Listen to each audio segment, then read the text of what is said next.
So hey guys, welcome back to another video. आज की इस वीडियो में हम दोनों एक साथ एक ही कमरे में बैठे हैं। ऑनलाइन नहीं हो रहा है, कोविड आ चुका है।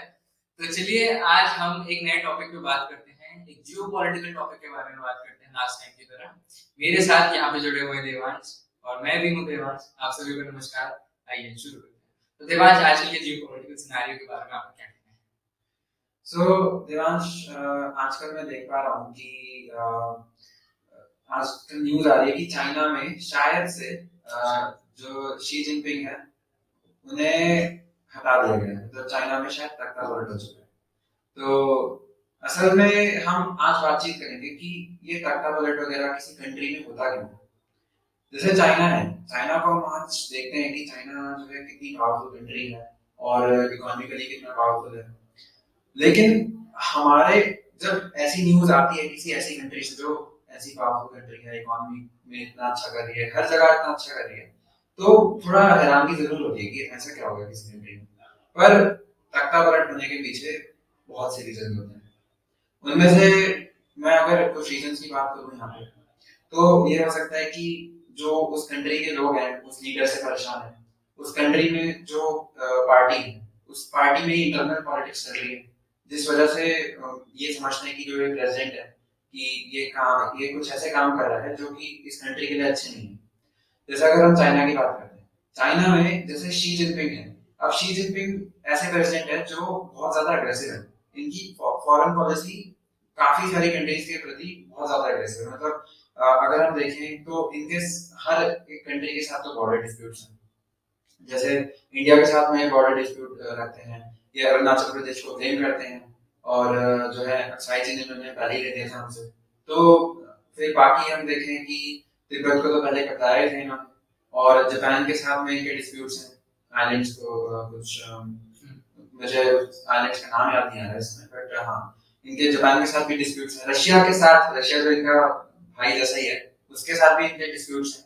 तो मतलब अगर चाइना देखा जाए तो हर जगह ही इनके कुछ डिस्प्यूट वगैरह चली रही। और शी जिनपिंग इनकी फॉरेन पॉलिसी ऐसी अग्रेसिव रही है कि आज की डेट में चाइना के प्रति इतना ज्यादा, मतलब पूरे वर्ल्ड में अगर हम देखें कि एंटी चाइना सेंटिमेंट कितना बढ़ चुका है। इंडिया में ही आप देखें कि पिछले साल जो है, जब हमारे सोल्जर्स वहां पे शहीद हुए थे गलवान वैली में, तो इंडिया में एंटी चाइना सेंटिमेंट इतना ज्यादा आ गया था कि लोगों ने चाइनीज गुड्स को बॉयकॉट करना शुरू कर दिया था। और हालांकि वो ऐसा पॉसिबल नहीं कि आज हम चाइना से अपनी डिपेंडेंस को हटा सकें, पर फिर भी एक शुरुआत हुई थी एंटी चाइना सेंटिमेंट की हमारी कंट्री में, और लोगों ने काफी हद तक उसको फॉलो किया भी था। पर उसके कुछ अलग रीजन है कि ऐसा क्यों नहीं हो सकता, और वो हम किसी और वीडियो में बात करेंगे कि ऐसी चीज पॉसिबल है क्यों नहीं असल में।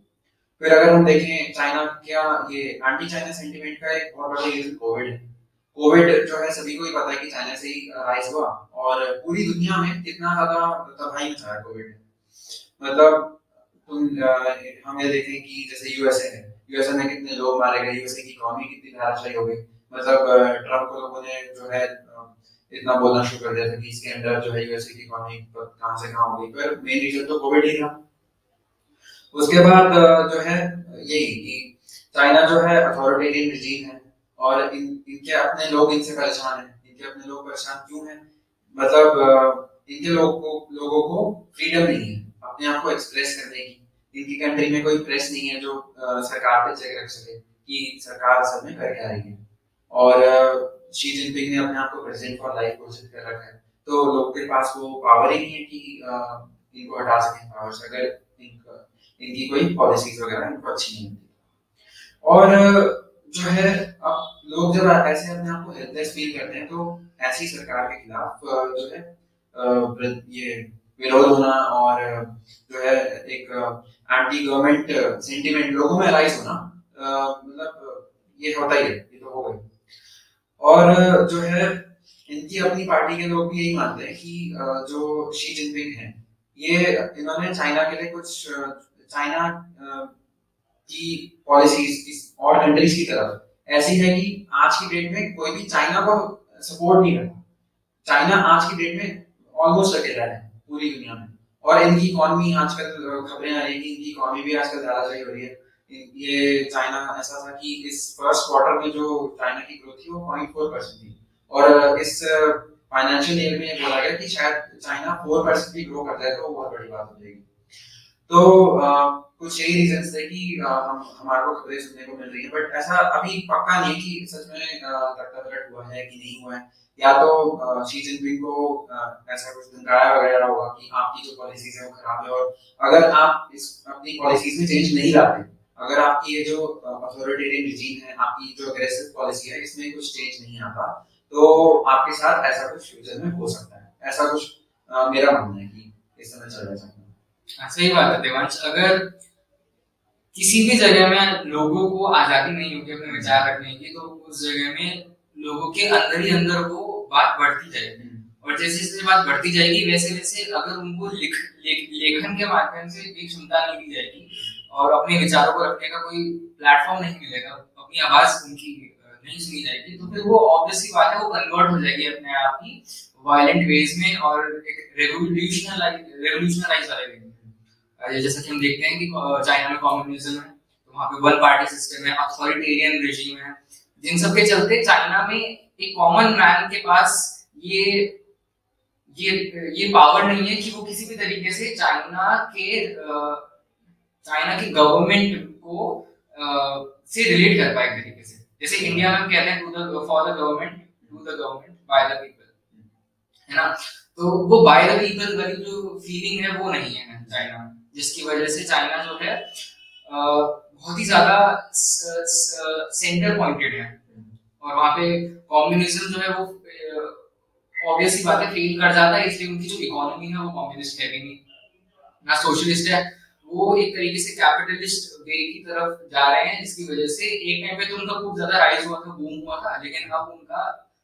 इकोनॉमी भी फॉल्टर करने लगे हैं, जैसा ऑब्वियसली बात है कैपिटलिज्म में होता है। तो जहां हमें एक समय पे देखने को मिला था कि चाइना के पास कम्युनिज्म की और कैपिटलिज्म दोनों की स्ट्रेंथ्स थी, वहीं आज हम देख पा रहे हैं कि चाइना के पास कम्युनिज्म की और कैपिटलिज्म की दोनों की वीकनेसेस भी आ रही है सही बात एक साथ।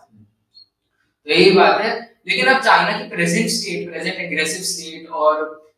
इतना ज्यादा उसका जो ग्रोथ हुआ है वो एक तरीके से वर्ल्ड लीडर रिकॉग्नाइज्ड है भाई, क्योंकि अमेरिका उसको डायरेक्ट कॉम्पिटिटर की तरह देखता है अपने। तो ऐसे में ऐसा क्या हुआ कि चाइना आज इस स्टेट पर है, क्यों इतना एग्रेसिव है, क्यों वो एशियन वेलबींग नहीं चाहता बल्कि एशियन डोमिनेंस चाहता है अपनी, क्यों है ऐसा कि इतना ज्यादा चाइना अथॉरिटेटिव है, एग्रेसिव है। तो देखा जाए तो ये सब वर्ल्ड वॉर 2 के बाद हुआ, क्योंकि ऑब्वियसली बात है आज जिस कंडीशन में वर्ल्ड है उसमें कहीं ना कहीं बहुत बड़ा हाथ वर्ल्ड वॉर 2 का है, वर्ल्ड वॉर 2 को, और उसके बाद जो कोल्ड वॉर वगैरह भी थी, और उसके बाद जैसा भी वर्ल्ड की जियोपॉलिटिक्स प्ले करी थी, क्योंकि वर्ल्ड वॉर 2 के टाइम पे हम देखते हैं कि चाइना जो था वो बहुत ही ज्यादा डिप्रेस्ड स्टेट था। वहां पे जापान ने बहुत क्रूरल्टी मचाई थी, इंपीरियल जापान ने बहुत क्रूरल्टी मचाई थी, और लोग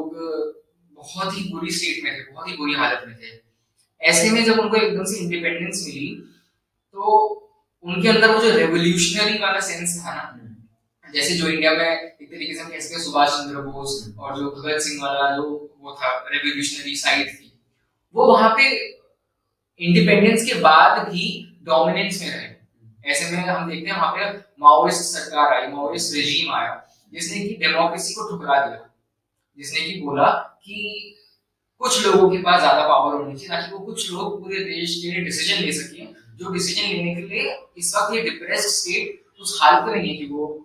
बड़े बड़े डिसीजन ले सके। ऐसे में उन्होंने डेमोक्रेटिक पार्टी को अलग किया, जो कि ताइवान अलग बन गया, और चाइना एक कम्युनिस्ट स्टेट के रूप में उभर के बाहर आया। अच्छा, हम कम्युनिज्म देखें तो कम्युनिज्म भी कोई बहुत बुरी चीज नहीं थी। कम्युनिज्म एक तरीके से डिप्रेस्ड पीपल के लिए ही था, वो उस वर्किंग क्लास सिटीजन के लिए था जिसको डिप्रेस किया जा रहा था कैपिटलिस्टिक स्ट्रेंथ्स के द्वारा, या फिर हम कह सकते हैं रिच लोगों के द्वारा। ऐसे में कम्युनिज्म वहां पे फैला, और वैसी बात है क्योंकि रशिया उनका पड़ोसी था, यूएसएसआर उस टाइम पे कम्युनिज्म का एक तरीके से कह सकते हो कि उसका फादर फिगर था कम्युनिज्म का, वहीं से बर्थ हुई थी कम्युनिज्म की। तो फिर ऑब्वियसली बात है कि वो फैला था और चाइना में आ गया, क्योंकि कम्युनिज्म को कोई अच्छा ऑपोजिशन नहीं मिला, तो वहां पे सिंगल पार्टी सिस्टम आया और वहां पे गवर्नमेंट बनी। अब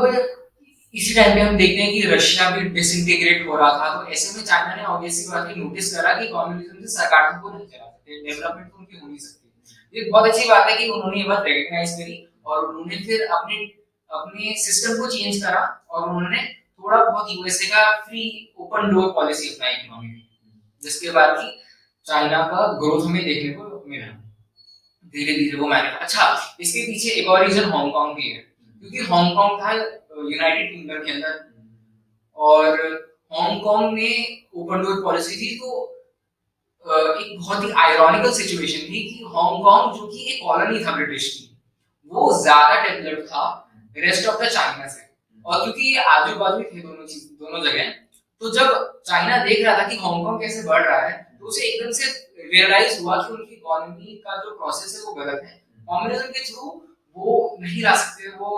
ग्रोथ और डेवलपमेंट होने चाहिए, और इसीलिए वो फिर उन्होंने छोटे से शहर में हांगकांग के पास में, उनका नाम याद नहीं आ रहा है, वहां पे पहले ये पॉलिसी शुरू करी जब वो एक फिशरमैन की कॉलोनी से चेंज होकर पूरा एक डेवलप्ड स्टेट बन गया, तो फिर उन्होंने ये चीज पूरे के पूरे चाइना में एक मॉडल लाया वो, जिसके बाद फिर चाइना इकोनॉमिकली स्ट्रांग होने लग गया। ऐसे में धीरे धीरे करके जब उसके पास इकोनॉमिकल वेल्थ है तो उसको उसके अंदर वो फीलिंग आ गई कि अब वो एक स्ट्रांग नेशन है, उसे अपने राइट से खड़ा होना होगा, और जैसे वो इस चीज के लिए खड़ा हुआ तो उसके अंदर वो एक अग्रेसिवनेस आ गई, जो कि ऑब्वियसली बात है आ जाती है। हमने यूएसए में वो एग्रेसिवनेस इसलिए नहीं देखी क्योंकि यूएसए के कोई उतने खास बड़े नेबर्स नहीं है, वैसे कनाडा है और मेक्सिको है, दो नेबर्स हैं, दो नेबर्स से रिलेशन अच्छा बनाना बहुत आसान काम है अगर आपकी हिस्ट्री उतनी फ्रेजाइल फुटाइल ना रही हो। वो दोनों कॉलोनीज थे, मेक्सिको कॉलोनी था, तीनों ने एक ही जैसी चीज एक साथ होते हुए देखी थी, तो ऑब्वियसली बात है उनके बीच में लड़ाई होना उतना वो था नहीं। लेकिन चाइना ने डोमिनेशन देखा था, उसके रशिया उसके रिलेशन जापान के साथ बुरे होने पक्के थे, तो ऑब्वियसली बात है उसके रिलेशन आज जापान के साथ बुरे हैं। इंडिया के साथ उसके रिलेशन अच्छे हो सकते थे, लेकिन क्योंकि इंडिया ने तिब्बत को अपने शरण में ले लिया था और इंडिया से उन्होंने बोला कि हमें जो है क्या कहते हैं ना दलाई लामा हमें दलाई लामा सौंप दो, इंडिया ने मना कर दिया कि वो हमारी रक्षा में है, तो फिर वहां से फिर इंडिया के रिलेशंस भी ऑब्वियसली बात है खराब हो गए। दलाई लामा को तो एक है समझते हैं कि सेपरेटिस्ट हैं और चाइना में सेपरेटिस्ट मूवमेंट चलाना चाहते हैं, तिब्बत को अलग करना चाहते हैं, जबकि उन्होंने एक तरीके से तिब्बत को अनेक्स करा, उन्होंने ज़िंगजियांग को अनेक्स करा और फिर ये कहने के लिए ऑटोनमस रीजन है, पर सभी जानते हैं कि यहाँ पे कितना ज्यादा कन्वर्जन वगैरह हुआ है चाइनीज मुस्लिम्स का, उइगर मुस्लिम्स का जो है वो हो रहा है, शोषण हो रहा है, और तिब्बत में भी ये मतलब बहुत ज्यादा पैसा लगा रहे हैं उसको इंटीग्रेट रख सकें, और सेम चीज हम देख रहे हैं कि अब धीरे धीरे चाइना की आंखें ताइवान की तरफ है, और यहीं पे हमें देखने को मिलता है यूएसए का रोल आज की जियोपॉलिटिक्स में, जो कि एक बहुत ही ज्यादा डोमिनेटिंग रोल है। मेरे ख्याल से उसकी डोमिनेशन का एक बड़ा रीजन भी उसकी इकोनॉमी है, क्योंकि उसकी इकोनॉमी इतनी ज्यादा स्ट्रांग है तो ऑब्वियसली बात है वो डोमिनेट करेगा वर्ल्ड को, क्योंकि एक तरीके से इकोनॉमी वर्ल्ड में पीस बनाए रखना भी उसी का एक तरीके से एक इंपॉर्टेंट रोल आ जाता है उसका इस चीज में। जैसे अगर हम देखते हैं एक घर में सबसे बड़ा जो होता है, सबसे ज्यादा जो मतलब इकोनॉमिकली स्ट्रांग होता है वही घर भी चलाता है, वही उसके डिसीजन भी माने जाते हैं, तो कहीं ना कहीं वो जो माइक्रो लेवल पे चीज चलती है वही चीज मैक्रो लेवल पे भी चलेगी, तो ऑब्वियसली बात है अमेरिका की डोमिनेंस इस दुनिया में रहेगी जब तक कोई इकोनॉमिक सुपर पावर रहेगा। लेकिन हम देख रहे हैं कि चाइना धीरे धीरे इकोनॉमिकली तो स्ट्रांग हो रहा है, लेकिन उसकी इन्फ्लुएंस इतनी ज्यादा केपेबल नहीं है, उसकी इन्फ्लुएंस है लेकिन वो एक नेगेटिव कॉनोटेशन में है, और यही चीज एक बहुत ज्यादा ट्रबलसम फैक्टर भी है। और मेरे ख्याल से जब चाइनीज लोग दूसरे देशों में जाते हैं और देखते हैं उनके दूसरे देशों के लोगों के पास कितनी आजादी है अपने विचार रखने की, अपनी सरकार को कटाक्ष करने की, सरकार के बुरे डिसीजंस को बुरा बोलने की, यहाँ तक कि रैली करने की, प्रोटेस्ट करने की, और मतलब वहां पे फ्रीडम है in the sense of freedom, लेकिन चाइना यही चीज जो है नोटिस कर रहा है कि उसके पास फ्रीडम नहीं है in the sense of real freedom, actual freedom. उसके पास भले ही आज इकोनॉमी अच्छी है, पर कैपिटा उनकी जीडीपी अच्छी है, और वो धीरे धीरे धीरे एग्रेसिवली सक्सीड कर रहे हैं, पर चाइना के ये जो मतलब चाइना की जो एम्बिशन है ना कि इनको बड़ा बनना है और इनको मतलब इनको ऑलमोस्ट सभी कुछ कब्जाना है। तो इस कारण ही हम देख रहे हैं कि इकोनॉमी अच्छी थी, इकोनॉमी अब तक मतलब हम देखते थे कि कैसे बेल्ट एंड रोड इकोनॉमी तो अभी भी अच्छी है उनकी, लेकिन ग्रो कम हो रही है। हाँ बस ग्रोथ कम हो गई है उसकी। और उसके पीछे भी वही रीजन ये है कि ऑब्वियसली बात है कैपिटलिज्म को कभी ना कभी तो रिसेशन झेलना ही पड़ता है। प्लस हमने देखा कि आजकल जो है सारे देश जो है लगभग चाइना से थोड़ा रिपल्सिवनेस में है, क्योंकि उसकी वही मैंने बोला जो अभी थोड़ी देर पहले अपना पॉइंट कि चाइना का डोमिनेंस, चाइना का इन्फ्लुएंस बढ़ रहा है लेकिन नेगेटिव कॉनोटेशन में बढ़ रहा है। तो ऑब्वियसली बात है सारे देशों से थोड़ा दूर हो गए हैं। इसका दूसरा इंपॉर्टेंट पॉइंट ये आ जाता है कि चाइना की इकोनॉमिक डेवलपमेंट स्लो इसलिए हो रही है क्योंकि पहले उसको यूएसए का हार्श ऑपोजिशन फेस करने को नहीं मिल रहा था, जो कि वो आज देख रहा है। आज वो यूएसए का डायरेक्ट कॉम्पिटिटर है, तो ऑब्वियसली बात है यूएसए के सारे एलाइज के साथ उसका रिलेशन किसी न किसी सेंस में थोड़ा फ्रेजाइल रहेगा और इसलिए उसको वो सपोर्ट नहीं मिलेगा, वो बैकबोन नहीं मिलेगा। और क्योंकि वर्ल्ड की सबसे बिगेस्ट इकोनॉमी उसके ऑपोजिशन है डायरेक्ट, तो ऑब्वियसली बात है उसका ग्रोथ लो होना है। उसके ऊपर तो ऐड करते कोरोना का सेंटीमेंट और चाइना का एग्रेसिव पॉलिसी वगैरह वगैरह, तो ये सब चीजें मिला के प्लस कम्युनिज्म भी एक बहुत बड़ा फैक्टर है अमेरिका में। तो क्योंकि हम देख पा रहे हैं कि मैन्युफैक्चरिंग जो है चाइना में कंपनीज मैन्युफैक्चरिंग शिफ्ट करके इंडिया में ला रही है, इंडिया वियतनाम जैसी जगहों पर। वही उसके पीछे वही रीजन है क्योंकि कोरोना में सबने ये देख लिया है कि चाइना जो है वो मतलब उसके ऊपर सब लोग बहुत ज्यादा रिलायबल है, तो वहां से हट रहे हैं वो, और दूसरी जगहों में भी थोड़ा थोड़ा अपना जो वो है इन्फ्लुएंस है वो फैला रहे हैं, ताकि अगर फिर से कोरोना जैसे कुछ होता है चाइना में तो फिर उनके पास अलग अलग देशों में अलग अलग जगहों में सपोर्ट सिस्टम हो कि वो अपनी मैन्युफैक्चरिंग वगैरह सही ढंग से रख पाए और दुनिया में रिसेशन आए उसकी वजह से। अब तो आगे यूएसए के बारे में कंटिन्यू करना चाहेगा? उसकी जो यूएसए के बारे में यार अगर मैं बोलूं तो यूएसए इज लाइक कि यूएसए ना कि समझता है कि जो मैं चाहता हूँ ना पूरी दुनिया में वही होना चाहिए, और यूएसए किसी के भी इंटरेस्ट को कंसीडर नहीं करता मेरे हिसाब से। जैसे यूएसए की इंटरनल पॉलिटिक्स के कारण है, जैसे जो अभी नांसी पेलोसी जो है 25 इयर्स में वो सबसे मतलब हाईएस्ट पोस्ट की कोई महिला थी जो ताइवान में गई। तो अगर आप ताइवान में जा रहे हो तो बेसिकली आप रिकॉग्नाइज कर रहे हो कि ताइवान एक इंडिपेंडेंट कंट्री है, और ऑब्वियसली अगर ऐसा कुछ होगा तो चाइना तो गुस्सा हो गई, क्योंकि चाइना के लिए ताइवान एक बहुत सेंसिटिव इशू है। अगर लोग सोचते हैं कि Taiwan is the mainland China, अगर लोगों को लगता है कि पूरी दुनिया में ये मैसेज जा रहा है, अगर यूएसए ऐसा कुछ करता है तो पूरी दुनिया में एक तरह से ऐसा मैसेज जा रहा है कि ताइवान ही असल में चाइना है, जो कि वो बोलते हैं कि हम है चाइना। तो ऑब्वियसली चाइना गुस्सा होगा, और यही हुआ। नांसी पेलोसी अपनी इंटरनल पॉलिटिक्स के कारण ये ताइवान गई, उसका कुछ फायदा मुझे तो नहीं लगता ताइवान को हुआ, नुकसान ही हो जो चाइना जो है ताइवान की तरफ इतना अग्रेसिव हो गया और लगातार मिसाइल्स वगैरह बरसा रहे हैं, पता नहीं क्या क्या कर रहे हैं उनके आसपास, जो डरा रहे हैं उनको बेसिकली कि तुम अगर अपने हाँ मतलब पूरे आइलैंड के ऊपर से मिसाइल्स जा रही हैं तो लोग ऑब्वियसली डरेंगे, यार ये होगा हमारे, और बेसिकली उन्हें डराया जा रहा है कि अगर तुम अपने आप को ऐसे प्रेजेंट करते हो कि हम मेनलैंड चाइना है तो तुम्हारे साथ कुछ भी हो सकता है कभी। और जो है इस चीज का सीधा सीधा असर हम ये देख पा रहे हैं कि जो हम सबसे पहले पॉइंट डिस्कस किया ना कि तख्तापलट क्यों हमें लगता है कि चाइना में हो सकता है आगे, इसका एक रीजन ये भी है कि जैसे रशिया में लोगों ने देखा ना कि पुतिन जो है यूक्रेन में अब क्या कर रहा है, पार्शियल मोबिलाइजेशन का मतलब होता है कि ये अपने देश के जो है मेन को बोल रहे हैं कि आप जाके लड़ो,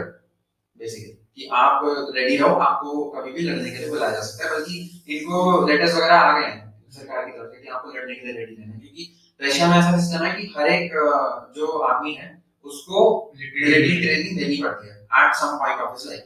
जैसे सपोज किसी ने 17 से लेके या 18 से लेके 20 इयर्स के बीच में मिलिट्री ट्रेनिंग दी होगी, या आज वो 30-31 का है, तो आज की डेट में उसके पास लेटर्स वगैरह आ रहे हैं, गवर्नमेंट से मैसेज आ रहा है कि आपको निकलना है ये फाइट करने के लिए, वॉर करने। इसका इंडियन इक्विवेलेंट ये है कि इंडिया में जैसे एनसीसी है, लेकिन वो वॉलंटरी ऑर्गेनाइजेशन है, बस रशिया की जो एनसीसी एक तरीके से है वो कंपल्सरी है उनके लिए। तो वही एक तरीके से मतलब जिन लोगों ने एनसीसी करी वो उनको आज लेटर्स आ रहे हैं कि आप करने से। और ऐसा ही चाइना के लोग भी समझते हैं कि कल को चाइना ने ताइवान पर अटैक कर दिया और इनके पास ऐसा लगा इनको कि हमारे पास आर्मी कम पड़ रही है तो हमको भी बुला लेंगे क्योंकि अथॉरिटेरियन गवर्नमेंट तो है, कुछ भी कर सकती है, क्या कुछ बोलने के लिए तो है नहीं लोगों के पास कोई पावर ही नहीं। और फिर अब वापस आता है यूएसए पे। यूएसए क्या समझता है? यूएसए का ना जो इन्फ्लुएंस है पूरी दुनिया पे वो एक्चुअली में बहुत ज्यादा है। जैसे अगर हम वेस्टर्न कंट्रीज को देखें, हम ये देखते हैं कि एक यूएसए का एक डिसीजन पूरे वेस्ट के डिसीजन को इन्फ्लुएंस करता है। कि अगर यूएसए ने कुछ ऐसा बोला है कि यूएसए ये चाहता है तो पूरा का पूरा हम देखेंगे वेस्ट भी वही चाहेगा, यूके वही चाहेगा, फ्रांस वही चाहेगा, जो भी वेस्टर्न कंट्रीज है सारी वही चाहेगी। और इसका एक सीधा सीधा प्रभाव जो है वो यूएन पे भी पड़ रहा है। यूएन जो है ये सारी कंट्रीज का एक रिप्रेजेंटेशन होना चाहिए था, पर मुझे ऐसा लगता है कि यूएन की जो बॉडी है वो यूएसए के डायरेक्ट प्रभाव में इस समय। जैसे हम ये देखें कि यूएन जनरल असेंबली का जो अभी सेशन अभी निपटा है, तो यहाँ पर यूएन तो इंडिपेंडेंट बॉडी है ना, इसको तो अगर यहाँ पे कोई किसी भी देश का जो है मिनिस्टर वगैरह कोई डेलीगेट आना चाहता है तो ऑब्वियसली उसको वीजा मिलना चाहिए कि यूएसए का कि आप यहाँ पे आ सकते हैं। पर यूएसए का प्रभाव इतना ज्यादा यूएन पे कि यूएसए ने इतने महीनों तक तो जो ये रशियन फॉरेन मिनिस्टर है इनको वीजा ही नहीं दिया कि आप यहाँ पे आकर अपनी स्पीच दे सको। वो एंड में आ गए थे, मैंने सुना था कि सर्जी लावरोव भी थे वहाँ पे। पर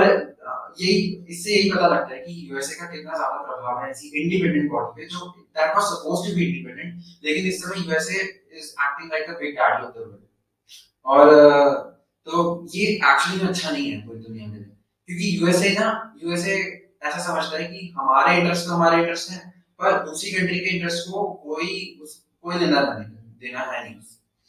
अब यूएसए जैसे अगर हम इंडिया की बात करें, यूएसए और इंडिया के रिलेशंस की, तो यूएसए जो है इंडिया को देख रहा है as a competitor of China, कि ये चाइना से लड़ने में, चाइना को काउंटर करने में इन द लॉन्ग रन हमारी इंडिया हेल्प करेगा।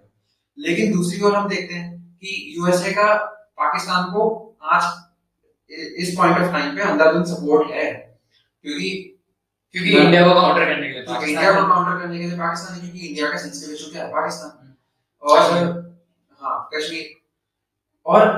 ये ना मतलब ये एक्चुअली भी यूएसए की तरफ से जो एक कोशिशें होती रहती है कि कभी जब इंडिया इनका साथ दे रहा है तो इंडिया की तरफ हो जाओ, पाकिस्तान साथ दे रहा है तो पाकिस्तान के साथ हो जाओ। ये एक्चुअली में गलत है यूएसए की तरफ से, क्योंकि हम देख पा रहे हैं कि ये पाकिस्तान में भले ही फ्लड्स आ चुके हैं, उस वजह से इनको एड वगैरह मिल रही है, फाइनेंशियल एड मिल रही है, पर आप अगर फाइनेंशियल एड दे रहे हो तो आपको इनके F-16 फाइटर जेट्स रिपेयर करने की क्या जरूरत है? अरे उस कंट्री को आप फ्लड से उभरने में हेल्प करो, आप फ्लड एड दो ना, फाइनेंशियल एड दे दो, कोई दिक्कत नहीं है। क्योंकि एट द एंड पाकिस्तान की गवर्नमेंट के कारण जो वहाँ के लोग हैं वो सफर कर रहे हैं। मैं ये बोलूंगा कि सारे के सारे ये इंडिया को अपना भाई वगैरह मानते हैं, ऐसा कोई सेंटीमेंट मुझे लगता नहीं पाकिस्तान पूरे पाकिस्तान में है, लेकिन फिर भी जो लोग हैं वो सफर नहीं करने चाहिए किसी भी कंट्री की गवर्नमेंट के कारण। तो आप उसको फाइनेंशियल एड दो, आप उसकी हेल्प करो, मॉनेटरीली हेल्प करो ना, लेकिन आप उसके कंट्री के F-16 फाइटर जेट्स अगर रिपेयर कर रहे हो तो इससे आपको क्या लगता है वो टेररिस्ट को मारने में यूज करेंगे F-16? वो तो इंडिया के खिलाफ तो यूज करना उन्होंने। तो आपको जब पता है कि पाकिस्तान अपने हथियारों का, अपने फाइटर जेट्स का यूज इंडिया के खिलाफ ही करना है, जो आपका एक लॉन्ग टर्म एलाय है, तो आप ऐसा कैसे कर सकते हो? और फिर जब इंडिया ने इस पे विरोध जताया था तो यूएसए बोला कि जो है वो तो F-16 जो है बहुत टाइम से मेरा मांग रहे थे तो हमने कर दी। इतना टाइम से क्यों नहीं कर रहे थे तुम? जब तक इमरान खान था तब तक तो कर नहीं रहे थे, क्योंकि इमरान खान क्या था? यूएसए के बिल्कुल अगेंस्ट था, प्रो चाइना था। आज शहबाज शरीफ की गवर्नमेंट जो है बिल्कुल मतलब Pakistan is like the lapdog of USA. One second, वो जो यूएसए बोल रहा है वो कर रहे हैं। यूक्रेन में जो है वेपन सप्लाई करते हैं, पाकिस्तान के थ्रू जा रहे हैं, तो ऑब्वियसली जब पाकिस्तान साथ देगा वेस्ट कर दोगे, ये यूएसए वाले भी करेंगे इनके साथ। और यूएसए ने पिछले दिनों ये देखा कि India is acting independently right now. India जो है किसी के भी इन्फ्लुएंस में आके कोई काम नहीं कर रहा है, क्योंकि इन्होंने बोला आप रशिया से तेल मत परचेज करो, लेकिन इंडिया वाज लाइक कि नहीं, ये हमारे इंटरेस्ट है, क्योंकि इंडियन इकोनॉमी इस समय डेवलपिंग है। इंडिया एक डेवलपिंग नेशन है। अगर हम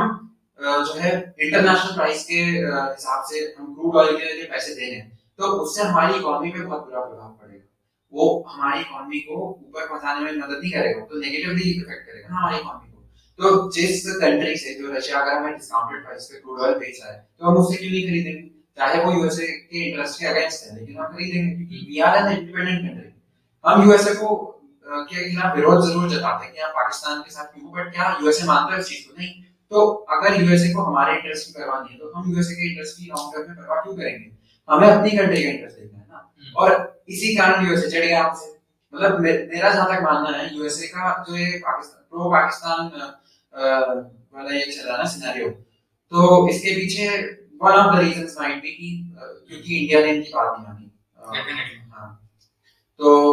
आगे तू कुछ इस पे बोलना चाहेगा? हाँ, तो देख यार, ये बहुत ही ज्यादा स्वाभाविक है कि चाइना को काउंटर करने के लिए इस वक्त सबसे बड़ा अगर कोई वेपन है दुनिया के पास तो वो इंडिया ही है। और ये बात ऑलमोस्ट सारे देश यूनिलैटरली मान रहे हैं, क्योंकि one of the main reason ये भी है कि इंडिया इंडिपेंडेंटली एक्ट कर रहा है और वो राइटली एक्ट कर रहा है। ठीक है, जैसे इंडिया कंडेम कर रहा है कि यूक्रेन में जो वॉर हो रही है उसको, इंडिया चाहता है कि पीस हो, डायलॉग हो, डिस्कशन हो, लेकिन साथ ही साथ इंडिया अपने पर्सनल इंटरेस्ट को भी काउंट कर रहा है। और अगर यूएसए की बात देखें तो यार मेरे ख्याल से सिर्फ यूएसए को अगर हम ना देखें, बल्कि ऑलमोस्ट एवरी कंट्री जो है वो अपने जो पर्सनल इंटरेस्ट है उनको भी ऊपर रखती है ऑब्वियसली। अब यूएसए के पास पावर पोजीशन दोनों है, तो वो उसका भी इस्तेमाल कर रहे हैं अपने पर्सनल इंटरेस्ट को फुलफिल करने के लिए। जिनमें से एक होता है चाइना को काउंटर करना, तो दूसरा होता है अपने आप को एज अ वो की डिक्टेटोरियल पोजीशन पे रखना हमेशा, कि पूरी वेस्ट उसकी बात सुने और ईस्ट में भी उसकी इन्फ्लुएंस रहे डोमिनेटिंग। और जहां पर भी उसे लगता है कि ऐसा नहीं हो रहा, जहां पर भी उसे लगा कि अरे इंडिया एग्जैक्टली वो नहीं कर रहा जो यूएसए चाहता है कि वो करे, तो उसने ऑब्वियसली इंडिया को काउंटर करने के लिए पाकिस्तान को थोड़ा सा सपोर्ट करना शुरू कर दिया। और मेरे ख्याल से पाकिस्तान को सपोर्ट थोड़ा बहुत वो अफगानिस्तान को काउंटर करने के लिए भी है, और रशिया क्योंकि पाकिस्तान की इन्फ्लुएंस में आता है, चाइनीज इन्फ्लुएंस में आता है, वगैरह वगैरह। तो और मेरे ख्याल से ये सब थोड़ा बहुत पाकिस्तान की चेंजिंग पॉलिटिक्स के हिसाब से भी है। लेकिन मैं तो यही एक बार को सजेस्ट करूंगा कि अगर ये ऑप्शन मिला भी है पाकिस्तान को कि वो अपने फाइटर जेट्स रिपेयर करवाएं, तो उसमें भी ऐसा कहने की फ्री नहीं कर रहा है क्या कहते हैं अमेरिका उनकी रिपेयरिंग। वो ऑब्वियसली उनसे फंड्स लेगा, पैसे लेगा, और मेरे ख्याल से कुछ मिलियन ले भी रहा है। तो ये अब पाकिस्तान की गवर्नमेंट के डिसीजंस पे मैटर करता है कि वो अपनी जो इकोनॉमी के पैसे हैं वो किस चीज पे खर्च करेंगे। क्या वो F-16 रिपेयर कराने में खर्च करेंगे, या फिर वो अपनी फ्लड रोटन और भूखमरी से गुजर रही भी आम जनता को सपोर्ट करने के लिए इंफ्रास्ट्रक्चर बनाने में और उनको बेसिक एमिनिटीज और नीड्स प्रोवाइड करने में करेंगे। और यही एक की सवाल है जो ऑलमोस्ट हर सरकार के हाथ में इन दी एंड ऑफ द डे आ जाता है कि उनकी प्रायोरिटीज क्या है, उनके लोग प्रायोरिटीज हैं या फिर कोई दूसरे सेल्फ इंटरेस्ट या फिर कोई दूसरे काइंड के इंटरेस्ट। तो अभी हम यही देखना है कि चाइना की पाकिस्तानी सरकार किस तरीके से काम करती है। उनके पास एक मौका है अपने लोगों की हेल्प करने का, जो पैसे उन्हें मिले उनसे F-16 को रिपेयर कराने की बजाय अगर वो प्रायोरिटी रहे अपने लोगों में, तो वो मेरे ख्याल से इस वक्त पाकिस्तान की इकोनॉमी को रिकवर करने के लिए एक बहुत ही इंपॉर्टेंट स्टेप होगा। तो ये एक और पॉइंट था। इसके बाद मुझे ना ऐसा लगता है कि पाकिस्तान का ना अपनी जनता की तरफ और अपनी इकोनॉमी को उठाने में, अपने आप को डेवलप करने में ना उतना इंटरेस्ट नहीं है जितना इंडिया को नीचे गिराना। हाँ, अगर अब तो ये देखना जो पाकिस्तान आज की डेट में झेल रहा है वो पाकिस्तान के खुद के कर्म है, मतलब खुद की करामात है ये जो आज की डेट में पाकिस्तान के साथ हो रहा है। इनकी इकोनॉमी एकदम गिरी पड़ी है। देखो फ्लड्स तो देखो नेचुरल डिजास्टर है, उसका कुछ नहीं किया जा सकता, बट आप अपनी कंट्री को इतना सक्षम बना सकते थे कि ऐसी चीजों से लड़ने के लिए तो आप तो कुछ कर सकते थे ना। लेकिन जब से पाकिस्तान आजाद हुआ है तब से लेकर आज तक इन्होंने क्या किया, इंडिया में टेररिज्म फैलाने की कोशिश करी है, इंडिया को नीचे गिराने की कोशिश करी है। जब किसी कंट्री का एंटायर फोकस अपनी कंट्री से पे ना हो के किसी और कंट्री में टेररिज्म फैलाना हो और फंड्स जो है सारे उसी तरफ जा रहे हैं, मतलब मुझे ऐसा लगता है कि पाकिस्तान का आधे से ज्यादा फंड तो इंडिया में टेररिज्म फैलाने में ही जाता है। जो भी यहाँ पे बल्कि एक बहुत इंपॉर्टेंट बात ये भी आ जाती है कि एक पर्टिकुलर गवर्नमेंट को बैक क्या कर रहा है ना। जैसे मोस्ट प्रोबेबल है कि चाइनीज जो गवर्नमेंट है उसको बैक रशिया कर रहा है। ऐसी जो पाकिस्तान की गवर्नमेंट है उसको बैक ऑब्वियसली बात है शायद से टेररिज्म कर रहा है। तो इसी या फिर वो टेररिज्म की इतनी ज्यादा इन्फ्लुएंस में है कि आज की डेट में वो सही डिसीजन या फ्री डिसीजंस नहीं लेने की कैपेसिटी, इट्स अ म्यूचुअल जो है ये रिलेशन और म्यूचुअल, ये पाकिस्तान का एक म्यूचुअल रिलेशनशिप है, सिम्बायोटिक रिलेशन है, क्या पता, लेकिन हम उस बारे में ज्यादा बात नहीं कर सकते क्योंकि हमें एग्जैक्टली डिटेल्स पता नहीं है, बस अज्यूम कर सकते हैं एग्जैक्टली सिचुएशन को। लेकिन ऐसे में अगर हम देखें कि फिर से हम बात को रिवॉल्व करके चाइना के coup पे एक बार लेकर आए तो एक पॉसिबल सिनेरियो ये भी हो सकता है कि चाइना में जो coup आया है उसमें कहीं ना कहीं इन्फ्लुएंस यूएसए का भी, क्योंकि चाइना की अग्रेसिव पॉलिसीज ऑब्वियसली बात है सबसे ज्यादा अगर किसी को हर्ट कर रहे हैं तो वो यूएसए है। और इसीलिए एक एक एक एक पॉसिबिलिटी है कि चाइना में यूएसए की सीक्रेट सर्विस और वो सब चीजों की इन्फ्लुएंस वो धीरे धीरे ऐसे इस लेवल पे बना रहे हैं कि आज चाइना में एक की पॉसिबिलिटी क्रिएट हो रही है। तो इसका सबका जो आजकल सिनेरियो चल रहा है जियोपॉलिटिक्स का, इसका इंडिया पे क्या प्रभाव पड़ेगा तेरे हिसाब से? देखिए इंडिया जो है इस समय हम देख पा रहे हैं कि मतलब इंडिया आज की डेट में इतना ज्यादा स्ट्रांग है जितना मेरे हिसाब से, मैं ये नहीं बोल रहा कि स्ट्रांग इन द सेंस कि इंडिया इकोनॉमिकली बहुत ही ज्यादा ऊपर चला गया, ऐसा नहीं है, बट हम देख पा रहे हैं कि इंडिया आज की डेट में अगर हम इंडिया का प्रभाव देखें मतलब पूरी दुनिया में, तो आज की डेट में इंडिया का प्रभाव इतना है जितना मेरे हिसाब से कभी था नहीं। बिल्कुल सही बात। और उसका जो है एक मतलब काफी ज्यादा श्रेय जो है हमारे फॉरेन मिनिस्टर जो है डॉक्टर एस जयशंकर को भी जाता है, जिन्होंने इंडिया का जो ये स्टेटस है इन द एंटायर वर्ल्ड इसको उठाने में काफी ज्यादा मदद करी है। अगर मैं बात करूं इंडिया की कि मतलब इंडिया का ऐसा क्या प्रभाव है पूरी दुनिया में, आज की डेट में जो मैंने पहले बोला कि यूएसए काउंटर कर चाइना को काउंटर करने के लिए इंडिया को एक मतलब टूल मानता है कि in the long run India he help करेगा। और इंडिया का जो है पूरी दुनिया में ये देख कि काफी सारी कंट्री ऐसी हैं जो ये समझती हैं कि इंडिया को यूएनएससी का एक परमानेंट मेंबर होना चाहिए। यूएनएससी में आज के डेट में जैसे हम सब जानते हैं कि 5 परमानेंट मेंबर्स हैं, यूके, यूएस, चाइना, फ्रांस और रशिया। तो जो है अभी हमने देखा कि यूएनजीए में यूएनजीए का जो अभी सेशन निपटा है उसमें जो है यूक्रेन और ये रशिया चाहते हैं, यूक्रेन और रशिया दोनों चाहते हैं कि इंडिया एक परमानेंट मेंबर बने। रशिया चाहता है, यूएसए नहीं चाहता है कि इंडिया एक परमानेंट मेंबर बने यूएनएससी का। लेकिन मतलब मेरा ये मानना है कि अगर आप कुछ बोल रहे हो और आप कुछ कर रहे हो उसमें जमीन आसमान का अंतर है। यूएसए ऐसा बोलेगा तो वर्ल्ड स्टेज पे कि हम इंडिया को एक परमानेंट मेंबर बनाना चाहते हैं, पर आप जब उसका एग्जीक्यूशन करोगे इंडिया को फाइनली आप ऐसा कुछ करोगे इंडिया फाइनली यूएनएससी की परमानेंट सीट ले सके, क्योंकि ऐसी कंट्री 1.3 बिलियन की पॉपुलेशन, 5वीं सबसे बड़ी इकोनॉमी पूरी दुनिया की, जिसने अभी अभी यूके को पीछे छोड़ दिया है, तो आप ऐसी कंट्री को जब यूएनएससी में परमानेंट सीट नहीं दे रहे हो तो मतलब ये तो इम्बैलेंस ही हो गया ना पूरी दुनिया में। तो वर्ल्ड ऑर्डर ऑब्वियसली बात है चेंज हो रहा है और उस चेंजिंग वर्ल्ड ऑर्डर के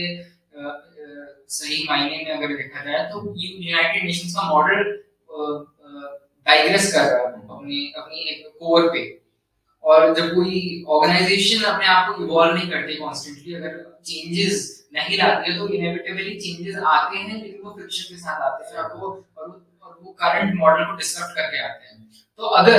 यूनाइटेड नेशंस अपने मॉडल को जल्दी से चेंज नहीं करता है या फिर ग्रेजुअली भी अगर वो चेंज नहीं लाता है अपने अंदर, तो फिर कहीं ना कहीं पे एक पॉइंट ऑफ टाइम ऐसा आएगा जब यूनाइटेड नेशंस पूरी तरीके से फेल कर जाएगा। और जब ऐसा होगा तो ऑब्वियसली बात है कोई वर्ल्ड वॉर 3 टाइप की सिचुएशन ऑब्वियसली क्रिएट होगी। सही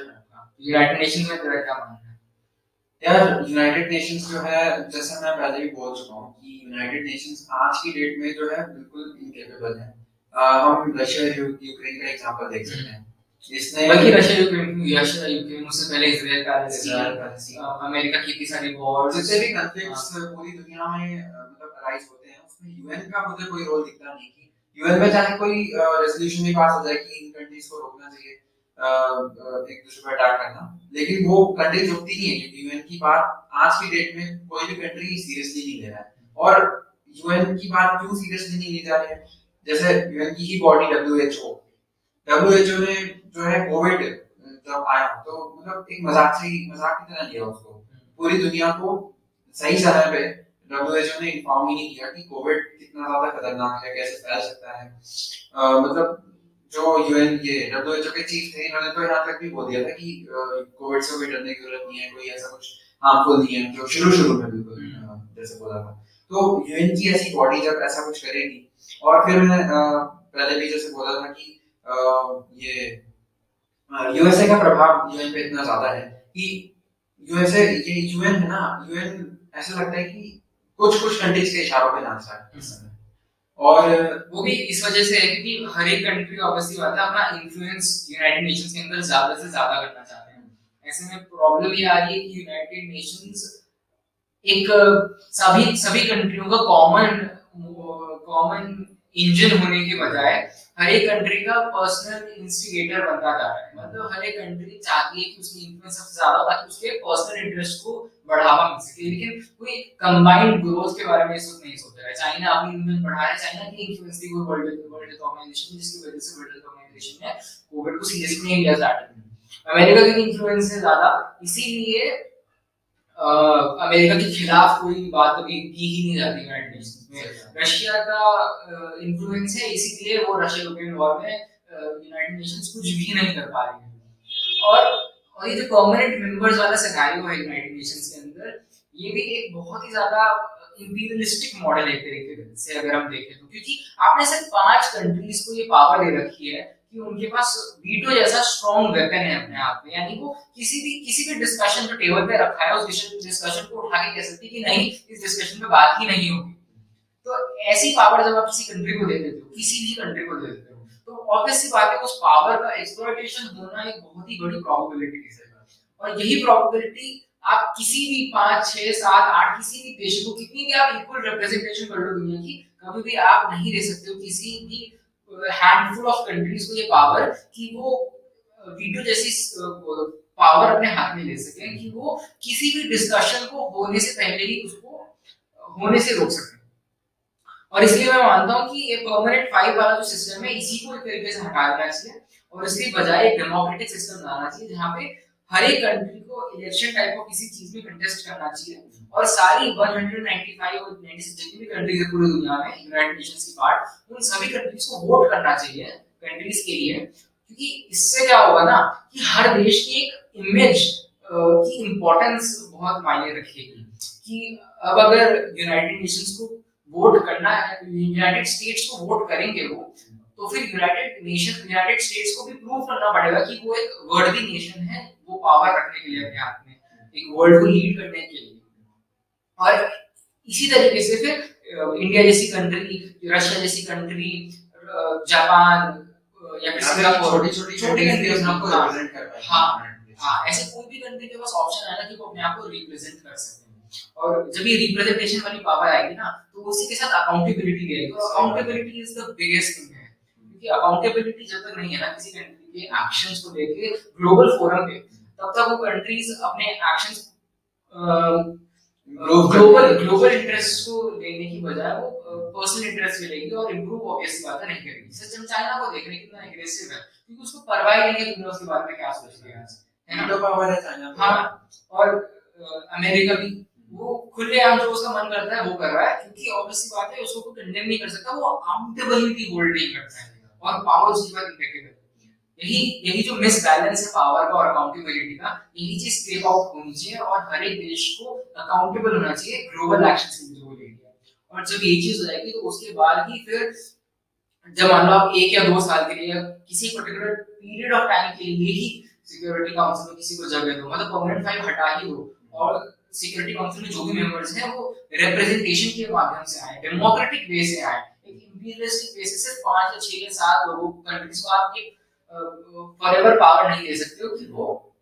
किसी भी मुद्दे को वीटो कर सकें। और यही चीज स्क्रैप आउट होनी चाहिए यूनाइटेड नेशंस के मॉडल में से और एक डेमोक्रेटिक वे आना चाहिए, क्योंकि आज के दिन में ऑलमोस्ट हर एक कंट्री डेमोक्रेसी को as a best mode of government मानती है amongst all the other modes of government. तो ऐसे में अगर हम जो एक सेंट्रल वर्ल्ड अथॉरिटी है यूनाइटेड नेशन, तो उसी को हम डेमोक्रेटिक नहीं बना पा रहे हैं, तो मेरे ख्याल से imperialism is not yet gone. बिल्कुल सही बात है देवांश। इस पे जो तू कह रहा है ये एक काफी अच्छा मॉडल हो सकता है अगर कोई हमारी बात सुन रहा हो। जैसे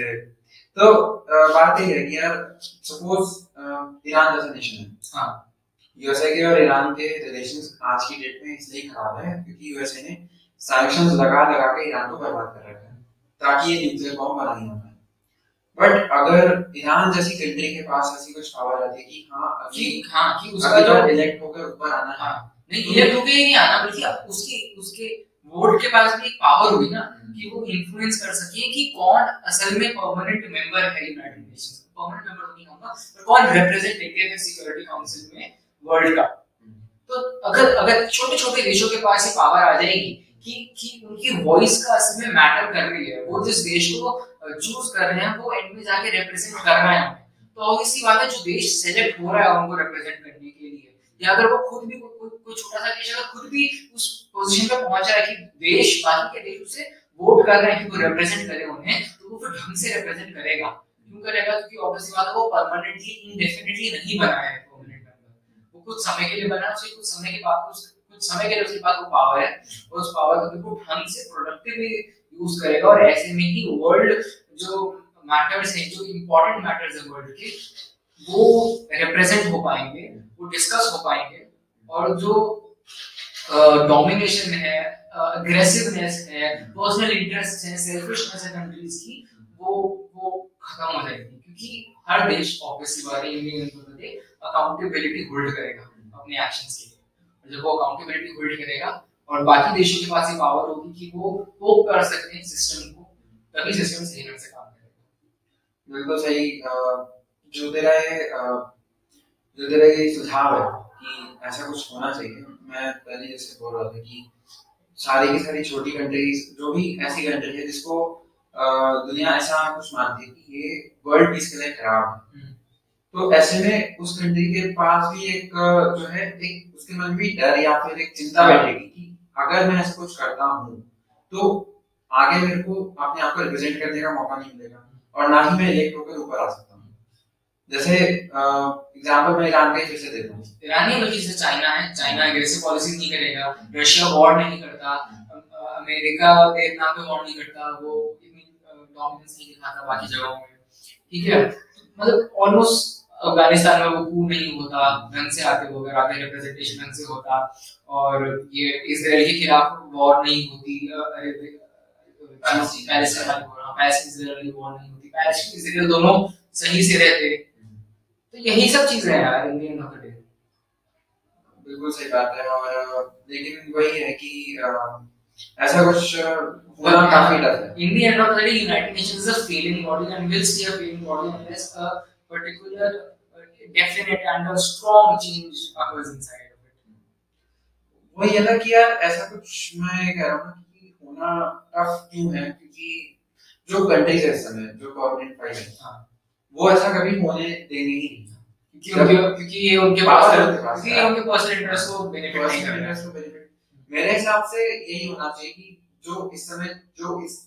समय जो मॉडल है कुछ ऐसा हो कि इसको डिसॉल्व करो, कंप्लीटली डिसॉल्व करो और एक नया मॉडल लेके आओ, जो तेरा वाला मॉडल है, या फिर ऐसा कुछ सोचो ना जिससे कि पूरा वर्ल्ड तो रिप्रेजेंट हो। जो छोटी से छोटी कंट्री, डेमोक्रेसी तो वही है ना कि आप हर किसी की आवाज सुन रहे हो, छोटी से छोटी कंट्री के पास अपनी आवाज हो पूरी दुनिया तक पहुंचाने के लिए, तभी तो डेमोक्रेसी बनती है। और अब वही है कि देखते हैं आगे क्या होता है। तो देखते हैं आगे क्या होता है। इसी के साथ हम अपना पॉडकास्ट खत्म करते हैं, मिलते हैं आपको अगले पॉडकास्ट में। तब तक के लिए टेक केयर, नमस्कार, जय हिंद।